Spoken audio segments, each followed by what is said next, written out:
Switching gears for now to West Asia, where a major development has emerged from the Hamas leadership that could potentially reshape the fragile Gaza ceasefire. For the first time since the war started, Hamas says it is willing to negotiate the freezing or storage of its weapons as part of a ceasefire arrangement with Israel. The proposal basically opening a door that has remained firmly shut until now. The dispute over Hamas's weapons has been, in a way, the biggest obstacle to phase 2 of the ongoing 20-point peace framework. It is open to discuss such ideas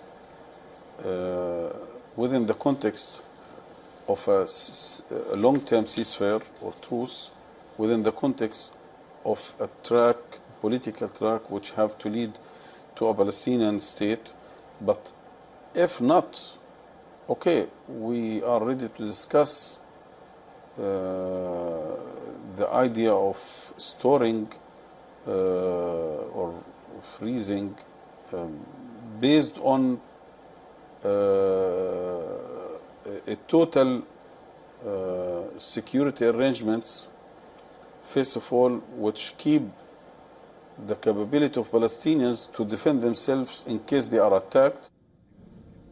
The statement by Hamas coming as the mediators from the US, Qatar and Egypt apply intense pressure to launch the second and far more complicated phase of the Gaza deal. And that phase includes deploying a multinational security force, setting up a governing committee to run Gaza, gradually withdrawing the gradual withdrawal of Israeli troops and the disarmament of Hamas. Experts say the ball is now in Israel's court, but it is unlikely to accept any arrangement that implies a two-state solution, basically. And Israeli media reports claiming that US President Donald Trump plans to announce his Gaza Board of Peace next week. Trump is expected to chair the board himself.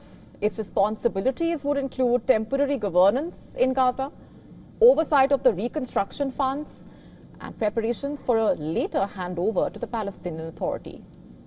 Just a short while back, in fact, a release by Israeli Prime Minister's office confirming that Netanyahu and Trump will be meeting on the 29th of December to discuss the next steps of the Gaza ceasefire. Washington also trying to rebuild trust between Israel and the Arab nations. Meanwhile, the US reportedly hosted Israel and Qatar for a trilateral meeting in New York.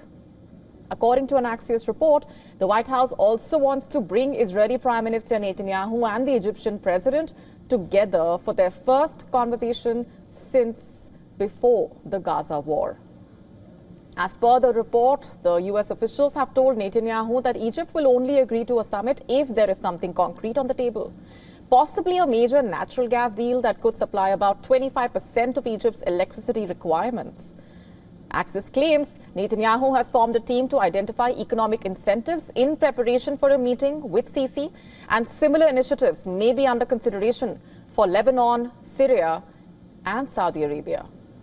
Details of a potential meeting between Egypt and Israel coming on the heels of the US, Qatar, Israel trilateral meeting reportedly hosted by the White House envoy Steve Witkoff with the Mossad chief representing Israel.